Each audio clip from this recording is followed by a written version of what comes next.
પોલીસને સસરાહ કહેવું એક શખ્સને ભારે પડ્યું છે। હિરલબાના વ્યાજખોરી કેસમાં હિરેન ઓડેદરા નામના શખ્સની ગાંધીનગરથી ધરપકડ કર્યા બાદ પોરબંદર પોલીસે આરોપીને કોર્ટમાં રજૂ કરે છે અને કોર્ટ એક દિવસના રિમાન્ડ મંજૂર કરે છે। ત્યારબાદ આજે પોરબંદર પોલીસ આ શખ્સનો વરઘોડો કાઢે છે અને કાયદાનું ભાન કરાવે છે। નમસ્કાર, તમે જોઈ રહ્યા છો પોરબંદર ખબરનું ડિજિટલ પ્લેટફોર્મ। હું છું તમારી સાથે કિશન ચૌહાણ। પોરબંદરમાં વ્યાજખોરીની 2 દિવસ પહેલા ફરિયાદ દાખલ થઈ હતી। પોરબંદરના જે અગ્રણી છે હિરલબા જાડેજા, તેમના વિરુદ્ધ આ ચોથી ફરિયાદ હતી। અગાઉ અપહરણની ફરિયાદ હતી, ત્યારબાદ 2 સાયબર ફ્રોડની ફરિયાદ દાખલ થઈ અને છેલ્લે 2 દિવસ પહેલા વ્યાજખોરીની ફરિયાદ દાખલ થઈ। આ ફરિયાદમાં પોરબંદરના હરીશભાઈ પોસ્તરિયા છે, તેમને 75 લાખની લોન લે છે મુદ્દલ પર।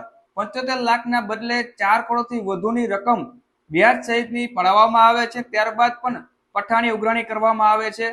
આ જ કેસના ઓડિયો પણ વાયરલ થયા છે। પહેલા હિરલબા જાડેજાનો એક ઓડિયો વાયરલ થયો હતો અને ગઈકાલે આ જ કેસમાં હિરેન ઓડેદર નામનો શખ્સ છે તેનો ઓડિયો વાયરલ થયો હતો। આ ઓડિયોમાં જે પોસ્તરિયા પરિવાર છે તેમને ધાક ધમકી આપવામાં આવે છે।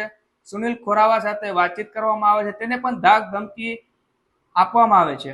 આ કેસમાં જે હિરેન ઓડેદર નામનો શખ્સ હતો તેને પોલીસે ગાંધીનગરથી ધરપકડ કરી હતી। ગાંધીનગરથી ધરપકડ કર્યા બાદ પોરબંદર પોલીસ તેને પોરબંદરની કોર્ટમાં રજૂ કરે છે અને 5 દિવસના રિમાન્ડની માંગ કરે છે।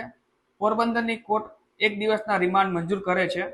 આજે પોરબંદર પોલીસ આ શખ્સનો વરઘોડો કાઢે છે। પોરબંદરના હિરલબા જાડેજાનો બંગલો છે સુરત પેલેસ ખાતે આરોપીને લઈ જવામાં આવે છે।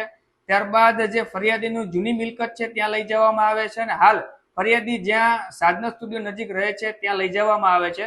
ફરિયાદીના ઘર નજીક આરોપી હિરેન ઓડેદરાને લઈ જવામાં આવે છે અને ત્યાં માફી મંગાવવામાં આવે છે।